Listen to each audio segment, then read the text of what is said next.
Good afternoon. We'll now hear from the NATO Secretary General, Mr. Mark Rutte. Yes, good afternoon. Good to see you. Over the next 2 days, NATO defense ministers will meet for the first time since the Washington summit. And we will take forward the implementation of key decisions we made in Washington on bolstering our deterrence and defense, supporting Ukraine, and deepening our global partnerships. I look forward to chairing my first ministerial meeting as NATO Secretary General. And it will be the first time that our Indo-Pacific partners, Australia, Japan, New Zealand, and the Republic of Korea, join us in this format. As in the past, we've also invited the EU, a testament to our unique partnership. And I'm looking forward to welcoming Minister Umerov at a session of the NATO-Ukraine Council, where he will brief us on battlefield developments and Ukraine's urgent needs. Since taking office, I've made clear that strengthening our alliance, deterrence and defense is my top priority. We need to move further and faster to meet the growing threats we face. This requires more forces, capabilities and investment to meet the ambitious targets set by our defense plans. Expanded defense industrial capacity, more robust supply chains, and leveraging new technologies to ensure that we remain resilient across all domains. We have already made progress across all these lines of effort, but more really needs to be done.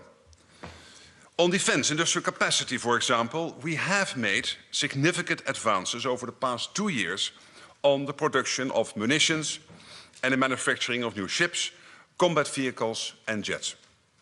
But we are still not producing enough, and the cost remains too high. So we must scale up together to produce more and at lower cost, and we must do so quickly. Defense investments are critical to defending our 1 billion citizens. They provide the equipment we need to deter and defend. They strengthen our technological edge, and they increase the interoperability of our forces. In other words, there cannot be strong defense without strong defense industry. Achieving this requires increased defense spending, firm orders, and they have to be long-term. I'm engaging with allies and have spoken to a number of big defense industry players on how best to deliver on this key priority. I also expect that ministers will greenlight a new NATO initiative to improve standardization. Standards underpin our ability to fight together, and better implementation of standards can help reduce costs of defense procurement. So this is essential work for NATO. Just 2 weeks ago, I made my first official trip as Secretary General. The destination was Kyiv. There, I reaffirmed that NATO stands shoulder to shoulder with Ukraine now and into the future. We are working, and with urgency, to deliver a new NATO command to coordinate security assistance and training for Ukraine. More support to build Ukraine's future forces.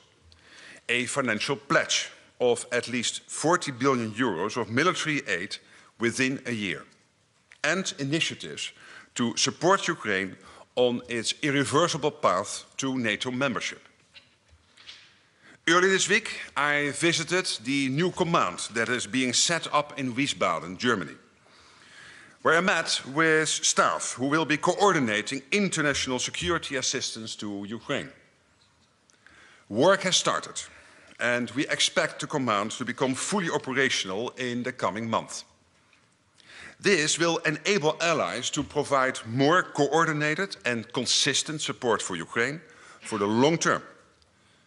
On the financial pledge, I'm delighted to report that we are firmly on track to delivering the 40 billion pledged for the coming year as agreed in Washington. I can announce today that NATO allies committed 20.9 billion euros in military assistance to Ukraine during the first half of 2024. and allies are on track to meet their commitments for the rest of the year. So the message is clear.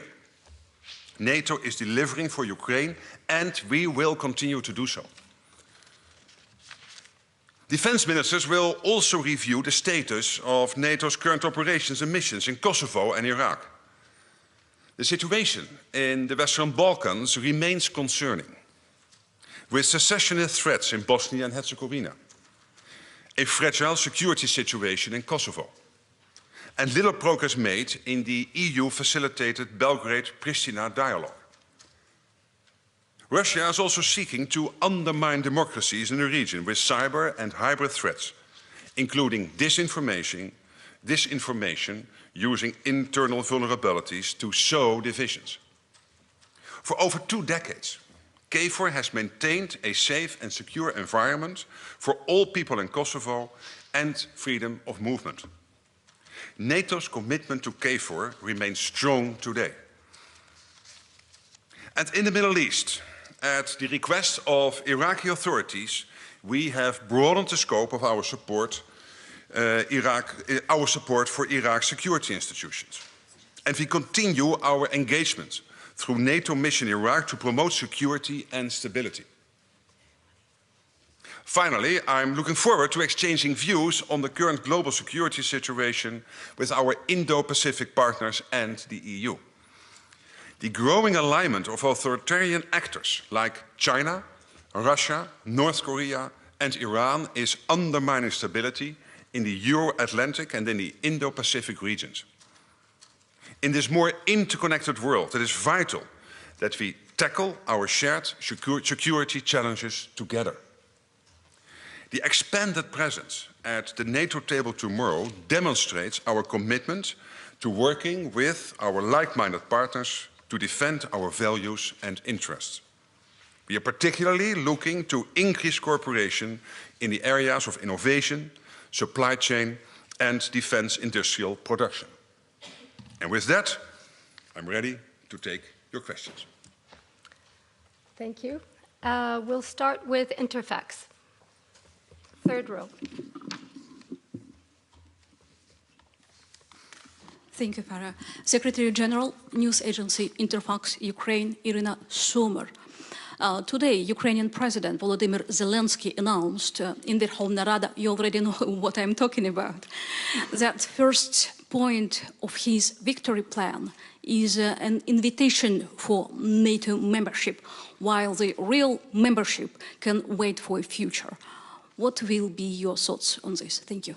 Well, clearly, the victory plan we discussed. We are also discussing it with allies. It will no doubt also be on the table this week, when, of course, we have on Thursday the meeting between Ukraine and NATO on Thursday night with the defense ministers. As you know, at the NATO summit, allies agreed that Ukraine's path to membership is irreversible. And Ukraine is closer to NATO than ever before. We have the comprehensive assistance package. We are establishing a NATO command. I just spoke about it, and SETU being founded now in Wiesbaden. There we will coordinate and provide security assistance and training for Ukraine. We have agreed on the pledge, the 40 billion, and we are on track on delivering. And of course, many allies have signed bilateral security agreements with Ukraine. So the work we are doing together is making Ukraine stronger, more interoperable with NATO, and better prepared than ever to join our alliance. And I believe that all this work clearly constitutes a bridge to NATO membership. Ukraine will join the alliance, of course, when the time is right. And we will discuss, of course, also this item in the Zelensky victory plan.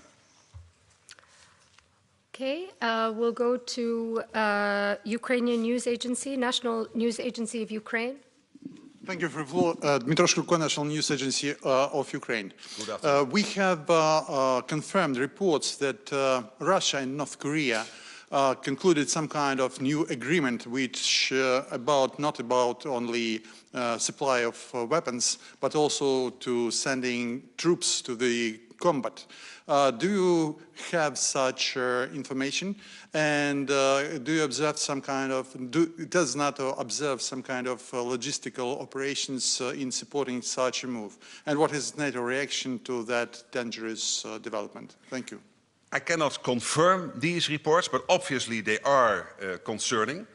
What we do know is that North Korea is helping to fuel Russia's war effort against Ukraine. And we strongly condemn the, let's say, deepening military cooperation between Russia and North Korea. But we at this stage cannot confirm the reports you were mentioning. Okay, over to Fats, please. Third row. Thanks a lot. Thomas Kutschka, Frankfurter Allgemeine Zeitung, Secretary. Guten Tag. Yes, guten Tag. Secretary General, I have two questions. The first one, more than 2 years ago, Ukraine applied for NATO membership, but this application has never been taken on in the NATO, the North Atlantic Council or in other fora. Do you intend to change that and to have a discussion on the proposal itself? And the second question on the financial pledge. I take it that the 40 billion will be met this year, but of course the pledge in DC has been for the next year, so depending on how you count between the two summits or for the 12 months of 2025. Are allies also on track to meet the 40 billion for this period of time? Well, clearly what allies agreed on your second question is a first pledge for 40 billion, but also the clear intent to continue to provide this. And the 40 billion was based on the fact that when you aggregate together the support which was given to Ukraine in, let's say, 2022 and in 2023, that you would basically come to this figure of 40 billion in support. That is basically the reason behind the 40 billion. But that is an explicit decision which has to be taken later. But there is the clear intent because we want to support Ukraine also for the long term. We are in this for the long haul if that is necessary. And Russia has to understand this, that we will not let go of this and that we will not leave Ukraine alone. On your first question, it is my firm belief that one day Ukraine will be a member of NATO, and I will applaud when that day comes. It's also very clear that Putin or Russia have no say in this, no vote, no veto. They cannot influence that discussion. And then obviously it is up to the allies to discuss amongst themselves how to take this forward. But the fact that we are doing all this work on improving the interoperability of Ukraine with NATO, not only the money but also the training and the other programs we are running currently with Ukraine as allies, but also, of course, the individual commitments allies made in terms of their security agreements with Ukraine. This all is basically making sure that Ukraine is ready, stands ready when the day comes when NATO membership is possible. But I cannot today now exactly sketch out what that path will be. But I am absolutely confident that in the future Ukraine will join us. Okay, we'll go to Ansa, second row, please. Thank you, Secretary General Mattia Bagnoli, ANSA, the National Italian News Agency. On the pledges, one point, there seems to be uneasiness amongst allies on the burden sharing regarding Ukraine, because some allies could do more, apparently. Do you share that assessment? And secondly, on Middle East, it is not formally on the agenda, but could become sort of the elephant in the room, as if the situation deteriorates, it could have an impact on the overall security of the alliance. So do you have anything to add on that point? Thank you. Yeah, on the first point, of course, we call upon all allies to meet their commitments. And overall, we are now in a good place for the first half year, and we think we can get there for the full year. I'm not going to release exactly what type of amount of money each country is doing, but internally we are completely transparent about that, because that is important also for allies amongst themselves to hold the other accountable and saying, hey, we are doing more, you are doing not enough, could you please step up? But as a whole, we are above the 20 billion, we are at 20.9 billion. On the Middle East, As my predecessor said, we cannot solve everything in the world. And this is, of course, a highly worrying situation which is now taking place in Gaza, in Israel and Lebanon. We know that allies are on an hour-to-hour basis trying to navigate the crisis. Obviously, we talk about it amongst ourselves, but it is not an issue on the agenda because in the end, NATO is a transatlantic partnership.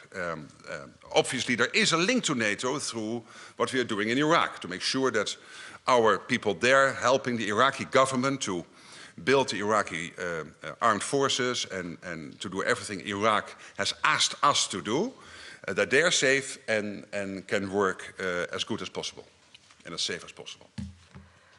Okay, Wall Street Journal, please. Thank you very much. Secretary General Dan Michaels, Wall Street Journal. Two questions. With the AP4, what do you expect to accomplish at the meeting? And separately, you mentioned about NATO standards. NATO's been working for decades to standardize. It has lots of standards and doesn't follow them. Why do you think you can make progress now when you haven't in the past? Thank you. Well, on the first question, of course, it's extremely positive that these 4 countries are participating more and more with NATO allies because of the simple fact that security threats in the Indo-Pacific, of course, have a link to what is happening here, and you cannot simply divide the world. And now the question is how to deepen that partnership. And some of the things we are looking at for this week is to discuss how we can work together on industry production, how we can work together on innovation, how we can learn from each other more generally, so that we really deepen that partnership. That will, of course, has started before, but it is important that not only the meeting is the message, but that there is more and more content to that relationship. And when you look at the individual partners, Australia, New Zealand, Japan and South Korea, what they are adding already, also bilaterally with allies in NATO, is really considerable. The second question, the standards, you're absolutely right. This is not easy, but it is quite crucial because there is a link to innovation, there is a link to industry, there is also a link, therefore, to our deterrence and defense. And I'm absolutely convinced, of course, Ukraine, crucially up there as a main priority. But when you talk about defense and deterrence, we have to get industrial production going. We have to explain to companies why they can put in extra shifts, can build extra production lines.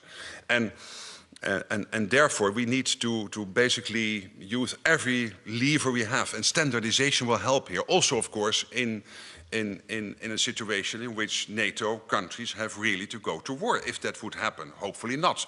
That you know that you're totally interoperable and that the standards are there. But you're right, it's not easy, but this is something I have come to the view over the last couple of years, but also in the first couple of weeks here, that more and more allies understand that this is urgent. And we cannot any longer continue as we did by basically being too slow on standardization. That's why I believe that this week we will take some decisions on that. Fuji TV, please. Thank you very much, Secretary General. Fuji Television, Yamagishi from Japan. Also the question about the IP4, why do you think it is necessary now to meet those countries at this timing? And also, are you planning to reach any joint statement or declaration or any other agreement at the end of the meeting? Thank you. Well, what we aim to do, basically, and probably we will then bring that out in press releases, etc. And also I think the 4 partners will clearly speak with you and other representatives of the media. But it is important that we take that we start to sketch out what the next step should be in terms of building that relationship between the 4 partners in the Indo-Pacific, Australia, New Zealand, Japan and South Korea, and NATO allies. When you are from Japan, and Japan, for example, but this is the same for the other 3. You are a long-standing partner. This is not new. Yes, okay, since a couple of years, leaders participate in NATO summits, and this will be the first time defense ministers or high officials participating in a NATO defense ministers meeting. But why is this logical? Because Japan, for example, and NATO, we share the same values. We face many of the same challenges. You have shown extremely strong solidarity with Ukraine. You have contributed substantially to NATO's Ukraine fund. Of course, we share concerns about China's heavy military buildup. So on all these issues already, also bilaterally between allies, but also NATO and Japan, we are working. And again, I could say the same for New Zealand, South Korea and Australia, with maybe different points of emphasis, but generally that this relationship is longer in the making. It's not just happening a couple of years ago, starting and now. But it is important that we take it to the next step, I believe, because there are so many opportunities. No, I must say, my background was in the EU, as you know, and we produced endless amounts of statements. But my experience is that statements are not more important, is that you come to the same page, that you, when you get out of the meeting, you all feel that there is this added benefit. And I'm absolutely convinced that when you will speak to the Japanese minister leaving the meeting, that he will sense, because of all the input Japan already has given to the whole process, that this is very useful. Okay, Deutsche Welle next, please. Thank you very much, Secretary General Alexandra von Nahm, Deutsche Welle, Germany's international public service broadcaster. Thank you. Following up on what my colleague just asked, what kind of message do you want to send to Beijing by hosting the ministers from the Indo-Pacific partner countries here in Brussels? And one more clarification maybe on Zelensky's victory plan. Do you fully support this plan, and how do you see the path forward? Thank you. Yeah, well, on the victory plan, this is clearly Ukraine's victory plan, which we, of course, take note of. We will discuss. There are many items on that agenda which we will have to really deepen out, understand what is behind it. This is something which will take place behind closed doors, also with allies. So I will not comment on every element in the plan, but it is of course a strong signal from Zelensky and his team that they designed this plan, that they are now taking it forward. That doesn't mean that I here can say I support the whole plan. That would be a bit difficult because there are many issues, of course, you have to understand better, and you will have maybe some different views on particular aspects of the plan. But that doesn't say that we are not standing squarely behind Ukraine in making sure that Putin is not getting his way and that Ukraine prevails in this war with Russia. Yes, then on the Indo-Pacific, there is a clear sign of this deepening cooperation for a reason, and that is, yes, for example, you mentioned China. Yeah, China and Iran, but also in the region North Korea, they are fueling Russia's war of aggression. So that is a clear concern to NATO allies, but also to the four partners in the Indo-Pacific. They are, the four of them, challenging, obviously, security, both here in the Euro-Atlantic, but also, again, in the Indo-Pacific. And as I said, what happens here or in the Pacific directly influences what happens in the other part of the world. So therefore, you need to work together. This week, I think we will take work forward on how we can support Ukraine. We will discuss, as I said, new technologies and industry, probably also focusing somewhat more on artificial intelligence. Countering disinformation is a big item on our agenda. And of course, cyber defense. This is an issue we are all confronted with. So we are really determined to take that work forward. It is not against China or any other one country in the world, but clearly also China itself is a decisive enabler of what's happening in Ukraine, supporting Russia's war effort by sanctions circumvention, by dual use. That has an impact, of course, also on China's standing in the world. But this partnership with the AP4 is not only about China. It is a broader partnership acknowledging that our two regions are interconnected. Okay, we'll go to the lady in the third row, white jacket. Yes. Liridona Gashik, Langosova, Pristina, based on Kosovo. Thank you very much. What is your views on Russian influence on the Western Balkans, including along the administrative boundary line, and the role of the KFOR as police of Kosovo? Those days has said the Serbian gendarmerie has been near the border in the Mirdare. And I wanted to know your views on the importance of KFOR at this critical juncture for Kosovo security. Thank you very much. KFOR is there and will stay.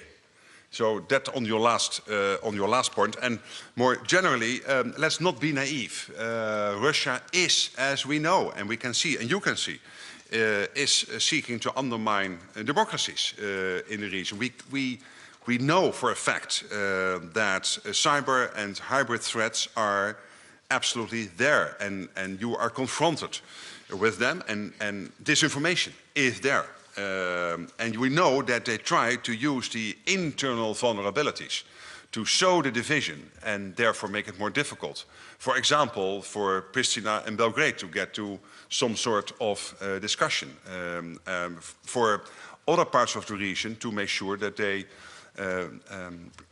prevent secessionist movements to move forward. This is what Russia is always doing, trying to steer difficulty.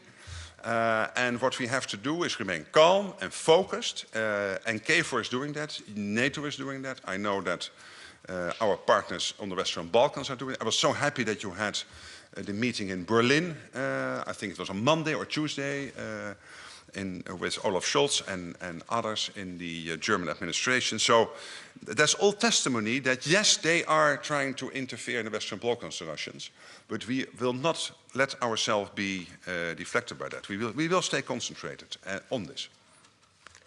Okay, thank you. We'll go to AFP at the back there. Thank you, Olivier Beau from AFP. Secretary General, on military spending, you said 2% is not enough. So I was wondering if you would ask the allies to raise the target maybe to 2.5% formally. Are you going to make a proposal on that? And secondly, on the victory plan, again, I understood you don't want to comment on it, but do you think it's a good plan? Will NATO help Ukraine to implement it? Well, the plan has many aspects and many political and military issues we really need to hammer out with the Ukrainians to understand what is behind it, to see what we can do, what we cannot do. But in the meantime, we will continue massive military aid moving into Ukraine. Russia has to understand we will keep on doing that as long as they continue the war effort. The war is at this moment having a considerable impact on Russia. When we look at the many casualties every day, even if they make some small progress now in the east. So on all of this, this is something we really have to take forward. Okay, we'll have. Yes, and on military spending, good question, but we are not going to this week discuss what the target should be. So first of all, since 2014, we moved up, since the Wales discussion, to the 2%. Even if you would take USA out of the numbers, the rest of NATO, including Canada, is now as a whole at 2%. That is a considerable success. When you compare that to where we were in 2014, when only the UK, the US and Greece was at 2%. So from 3 countries we moved to 23 countries, still 9 allies, not at 2, but as a whole, without the US, on 2%. I'm convinced, everybody in this building, and I think everybody in NATO, that 2% will not be enough if long-term we want to make sure that we remain our deterrence and our defense at the level which is necessary. But we will have to have that discussion amongst allies, what that means in terms how, as an alliance as a whole, we will set the targets. And I don't think it is helpful if I would here, out of the air, come up with a number. Okay, one final question to Yonhap. Thank you. Binna Chung from Yonhap News Agency, South Korea. Hello, good to see you. Thank you for the floor. Follow-up question on North Korea regarding sending troops to Russia. You said that you cannot confirm yet. So are you already in contact with the Korean government to verify and share information on this matter? And if it is verified, do you personally think that it is time for countries, for example, particularly South Korea, to step up its support to Ukraine? Thank you. Well, again, we do not have reports confirming this, but of course it is highly worrying. And even if it is not true, North Korea is already supporting the war effort. I mean, maybe not with troops, we do not know for sure, but they are, with their partnership with Russia and China and Iran, they are helping. And by the way, Russia is also paying for this, maybe not in money, but they don't get this support for free. They have to deliver knowledge and insights and innovation to their partners. So that is a two-way street, which is not always beneficial to Russia. South Korea itself, I mean, of course, North Korea is a big issue for you and for all of us. That's absolutely clear. But you are really helping a lot, also with the war effort, but also in general with supporting allies to make sure that we have access to the latest and high-end technologies and industrial output your proud country is producing. And I really want to thank you for that. And this is in almost every aspect of the military endeavor. We know that South Korea has excellent offers and you are able to produce them at high speed, acceptable cost, can always be cheaper, but so far you're doing fine. And that is important. And you see now that our partnership with Seoul has deepened. I think that your political and practical support to Ukraine, also through our Ukraine fund, is really helping here. So I can only command what South Korea is doing. Of course, I call upon everybody to do more if possible, but I'm not criticizing here South Korea. To the contrary. Thank you. That's all we have time for. Thank you very much. Thank you so much. We'll see each other a lot over the next 2 days. Bye-bye.